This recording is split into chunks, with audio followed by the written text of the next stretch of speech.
we spend billions and billions of dollars on pesticides. And something bad's happening. Again, you take a look at autism today versus 20, 25 years ago, it's like not even believable.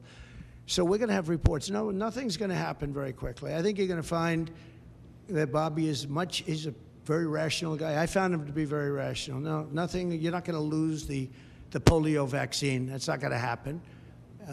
I saw what happened with the polio. I have friends that were very much affected by that. I have friends from many years ago, and they have, obviously, they're still in not such good shape because of it. No, and many people died. And the moment they took that vaccine, it ended. Dr. Jonas Salk did a great job, so I don't anticipate that at all. But we're going to look into finding why is the autism rate so much higher than it was 20, 25, 30 years ago. I mean, it's 100 times higher. There's something wrong, and we're going to try finding that. We're also going to find out why are we paying more than other countries. And we were in the process of doing that through transparency and other things. We were doing a good job in that first term, and we brought it down. We got the $35, all of the different things. We got, we were the ones that got all of that done. Every one of those things, we got them done. I said, I hope I win, because otherwise somebody's going to take a lot of credit for what we did. But now what happens is we're gonna have a big conversation on price. Why is it that Germany and UK and other countries are paying so much more for the same box of medicine made in the same plant? Why is it that we're paying many times more? And I know the answer, because our government didn't do what they were supposed to do. And what I put in place was terminated unexpectedly by the Biden administration, and they shouldn't have terminated it. It would have had a huge impact. And Mr. President, one quick question. On Ukraine, you mentioned that some of the areas are already decimated. Do you believe that Ukraine should cede territory to Russia? Well, I'm going to let you know that after I have my first meeting. But a lot of that territory, when you look at what's happened to those, I mean, there are cities that there's not a building standing. It's a demolition site. There's not a building standing. So people can't go back to those cities. There's nothing there. It's just rubble. Just like when I knocked down a building in Manhattan, which is actually, this is worse, actually, because we do it step by step. This thing has just got demolished. And by the way, in those buildings are many people. Many people were in those buildings. When they say the number in Ukraine is going to be a much higher number of death, is going to be a much higher number than you're hearing. They're big buildings. That's what I did very well. And these are very long buildings. They're 15 to 20 stories high. They're massive buildings. I was surprised at how big. And they're flattened like a pancake. 1 or 2 bombs hit them, and they just collapse. And they'd say, nobody was hurt. Well, nobody knows who was in those buildings. There were a lot of people in those buildings. They're going to find that when they start doing the removal. Many more people are being killed in the Ukraine war with Russia than is being reported, and that includes soldiers.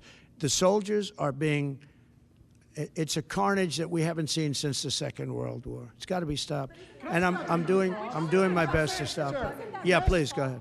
You had a meeting with Mrs. Abe yesterday, but Japanese Prime Minister Mrs. Abe, yeah, and Japanese Prime Minister Ishiba is hoping to have a meeting anytime soon. I will do that. In fact, I sent him a memento. I sent him a book, the Prime Minister. But Mrs. Abe was very close with our First Lady, with Melania, and she loved Melania's book, and she called and wanted to know if she could have. I was very close to the Prime Minister, Shinzo Abe. He was great. He was a great man. And his wife wanted to know if it would be possible to have dinner. And it was just out of respect to Shinzo. And yes, I'd love to see the Prime Minister, and we will do that. I actually sent him a book and some other things for him through Mrs. Abe. Will that happen before the inauguration day? It could. If they'd like to do that, I would do that, yeah. Sir, President Trump just said I have great respect for the position, and if he'd like to do that, I'd be here. Mr. President, did you have the board that Ambassador to Japan will be George Glass? Is that your final decision? Highly respected man. That's right. Highly respected. He's been an ambassador before, did a fantastic job. We consider Japan very important. He's very highly respected. Okay, couple of Which other world leaders have you invited to the inauguration? Which other world leaders have you invited to the inauguration? The world leaders are calling me, and some Are they really coming? would like to meet. No, I mean literally, they're calling me, and I'll be seeing some of them.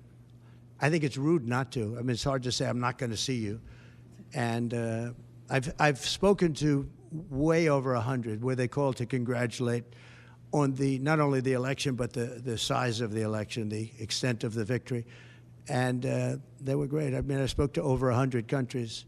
You wouldn't believe how many countries there are, and I'm trying the best I can to get back to everybody, but there are a lot of countries, and every one of them, literally everyone called, and it was very nice.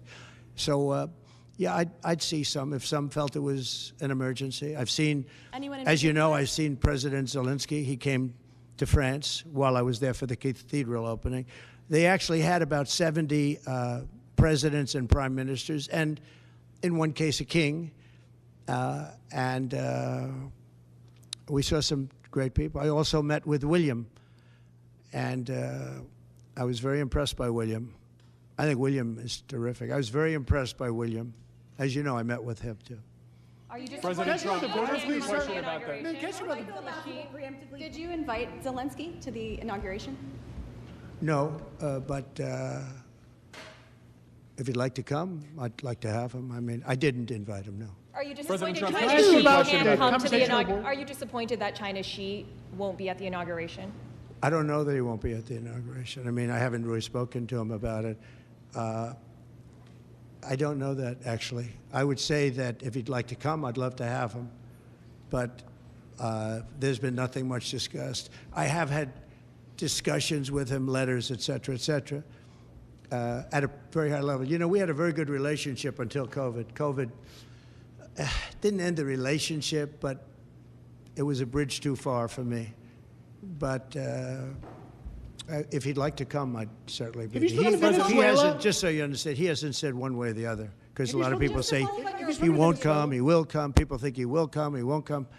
It's something we barely discussed, just about didn't discuss. But I have had, especially through letters, some very good conversations. Have you had conversations with Venezuela? You know, because China and the United States can together solve all of the problems of the world, if you think about it. So it's very important. And, you know, he was a friend of mine. I mean, he was here for a long time, right in that spot, except sitting in a very comfortable chair. He wasn't standing like you are. But we spent hours and hours talking. And, you know, he's an amazing guy.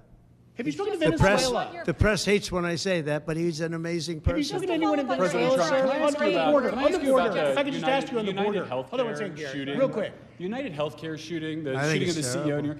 Can you give us your thoughts about that? And what do you make of the reaction around the suspected shooter? Does that tell you anything about how people I think it's a healthcare? terrible thing. I think it's really terrible that some people seem to admire him, like him. And I was happy to see that it wasn't specific to this gentleman that was killed. It's just an overall sickness as opposed to a specific sickness.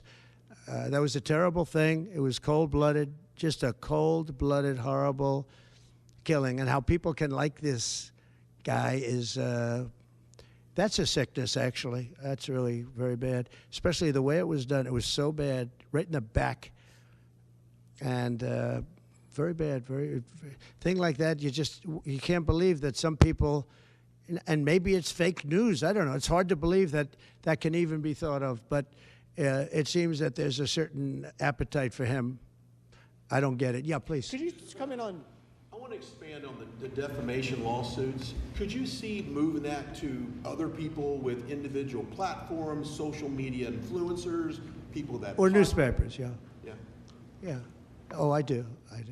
I think you have to do it because they're very dishonest. We need a great media. We need a fair media. We need, it's very important. And we need borders. We need walls, but we need borders, and we need fair elections. You look at California, millions and millions of ballots were sent out. They're still counting the vote in California. with the machines. They're counting the vote. If you had paper ballots, the votes would have been counted 4 weeks ago, 3 weeks ago.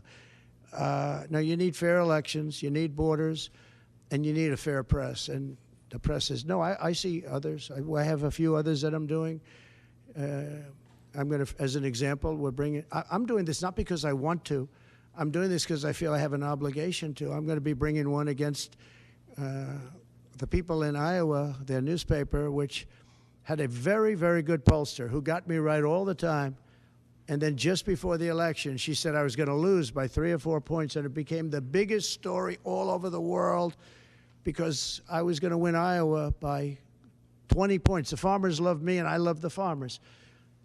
And it was interesting the way she did it. She brought it down 2 weeks before. She said I was going to only win by 4. That was a big story. But that was good because she brought it down from like 22 points to 4 or whatever the number was. Way up, an easy win. We never even thought to go there. I respect them, I love them, and they understand there's no reason to go there because she brought it from way up, walk away, which it was, and it turned out to be in the election too, by the way. It was a win by many, many points. And then she brought it down very smartly to 4 a couple of weeks before, and everyone said, wow, that's amazing. He's only up by 4 points. Then she brought it down to where I was down by 3 or 4, whatever number she used. And that was the Des Moines Register, and it was their parent. And in my opinion, it was fraud, and it was election interference. You know, she's gotten me right always. She's a very good pollster. She knows what she was doing. And she then quit before. And we'll probably be filing a major lawsuit against them today or tomorrow. We're filing one on 60 Minutes, you know about that, where they took Kamala's answer, which was a crazy answer, a horrible answer, and they took the whole answer out and they replaced it with something else she said later on in the interview, which wasn't a great answer, but it wasn't like the first one. The first was grossly incompetent. It was weird.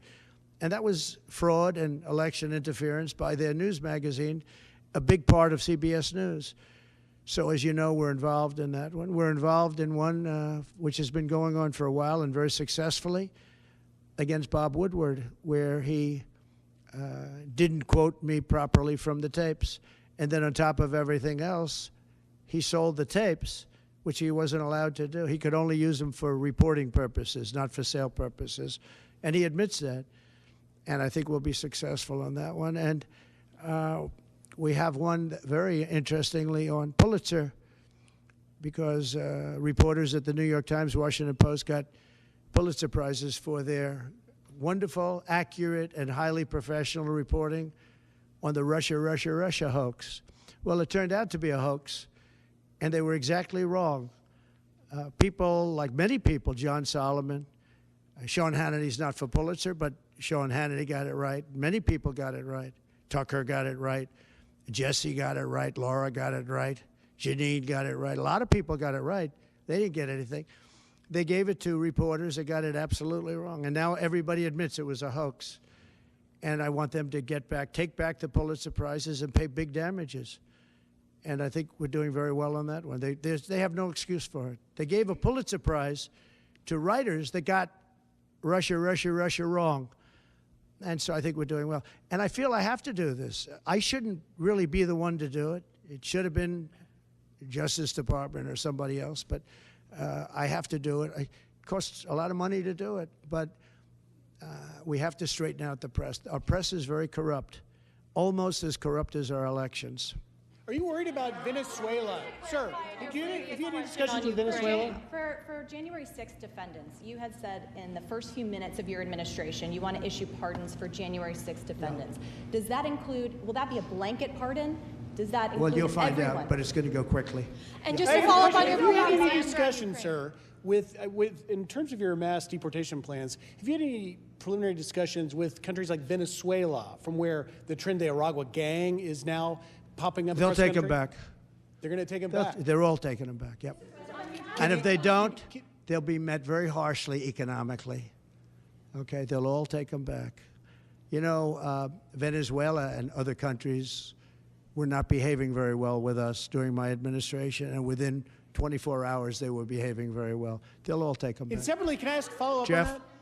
Nice to see you, Jeff. This is like the old days, right? It's nice to see you. You look much better now than you did 4 years ago. What are you doing? What's he doing? All right, go ahead. Thank you, sir. The first day you just mentioned that you're in office, I imagine you've got some executive orders that you're going to go through. Can you tell us what we'll have a lot. Well, what are your priorities? I'll bet you could tell, you could say as well as I could.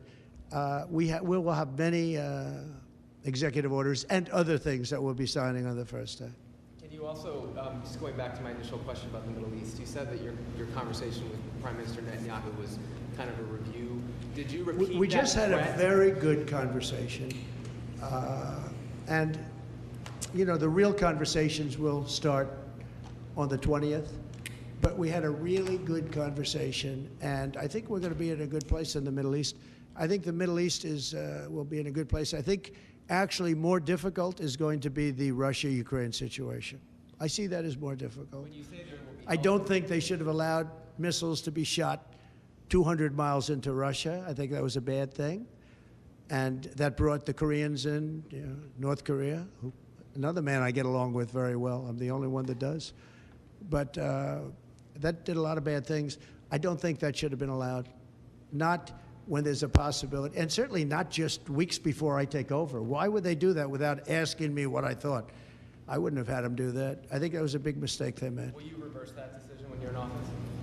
To let those I might, yeah. missiles be I thought it was a very stupid thing to do. And when you Do say you have any that- reaction to just one Duke last one on Cross? this. When you say that there will be hell to pay if the hostages are not released before January 20th, what does that mean? Well, they're going to have to determine what that means. But it means it won't be pleasant. Mr. President, It's not going to be pleasant, yeah? how was your meeting with Apple CEO Tim Cook, and did you talk about tariffs in that meeting? Meeting with who? Apple CEO Tim Cook. I did have dinner with Tim Cook. I had dinner with sort of almost all of them, and the rest are coming. And this is one of the big differences, I think, between, we were talking about it before, one of the big differences between the first term. In the first term, everybody was fighting me. In this term, everybody wants to be my friend. I don't know. My personality changed or something. But I had, as you know, I had Sundar from Google, but I also had Sergey. Nobody reported that. Sergey is the owner, the primary owner, along with his friend, as you know. And Sergey was here also. I can't believe you didn't pick that one up. Nobody picked that up. But I will tell you, no, it's a big difference. The big difference is that the first time everybody was fighting me on all fronts. And we had a great administration. We got the biggest tax cuts in history, rebuilt the military. Too much of it was given away to Afghanistan, stupidly given away, horribly given away. I think that's one of the reasons that Putin went in to Ukraine when he saw the stupidity of Milley and these guys. They're stupid people, very stupid people. If they didn't do such a bad, you know, we were pulling out of Afghanistan, but I would have pulled out with dignity and strength.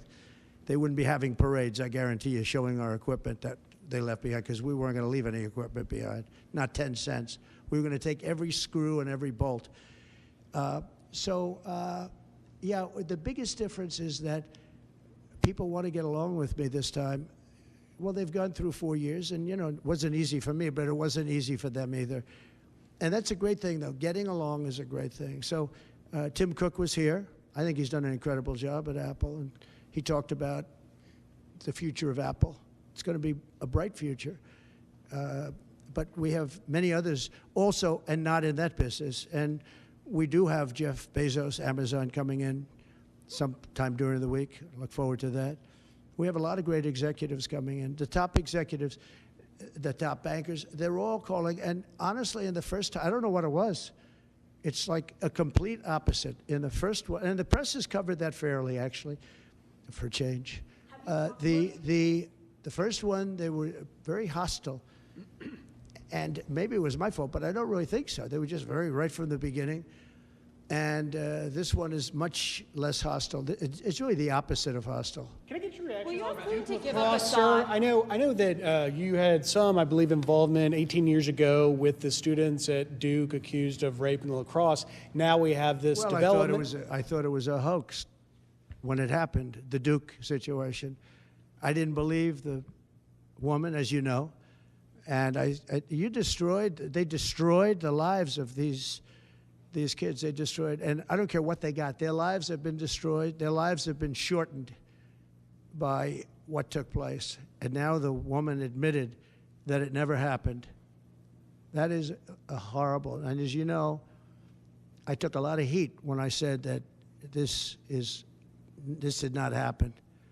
And those kids were beautiful kids with beautiful families, and they were, in some cases, will never be the same. They will never be the same. Have you talked to them by chance? What are your thoughts on the Postal Service? You mentioned Bezos a second ago, and I've always thought Bezos would be a key person to go in there and really streamline the logistics of the post office, but they lose billions. Well, there is talk about the Postal Service being taken private. You do know that. Not the worst idea I've ever heard. It really isn't. You know, it's a lot different today with between Amazon and UPS and FedEx and all the things that you didn't have. But there is talk about that. It's an idea that a lot of people have liked for a long time. We're looking at it. I think we're looking at that along with a lot of other. Any questions for Howard, by the way? Commerce.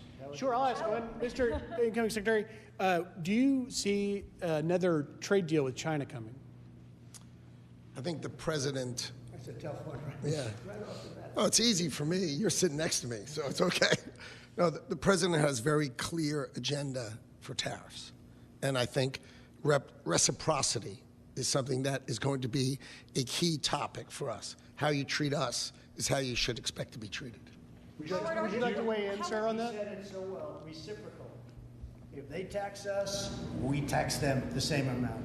They tax us, forgetting just for a second about the word tax, they tax us, we tax them. And they tax us, almost in all cases, they're taxing us, and we haven't been taxing them. Is that deal already underway? Is there a deal already underway with respect to that? Let's just say this, we're going to make great deals, and we have all the cards. And until I came along, don't forget, and Howard was going over the numbers with me last night, we took in $600 billion and more in taxes and tariffs from China. No other president took in 10 cents, not 10 cents, not 10 cents. And no, well, we're going to be doing things. We're going to be treating people very fairly. But the word reciprocal is important because if somebody charges us, India, we don't have to talk about own. If India charges us 100%, do we charge them nothing for the same? You know, they send in a bicycle and we send them a bicycle. They charge us 100 and 200. India charges a lot. Brazil charges a lot. If they want to charge us, that's fine, but we're going to charge them the same thing.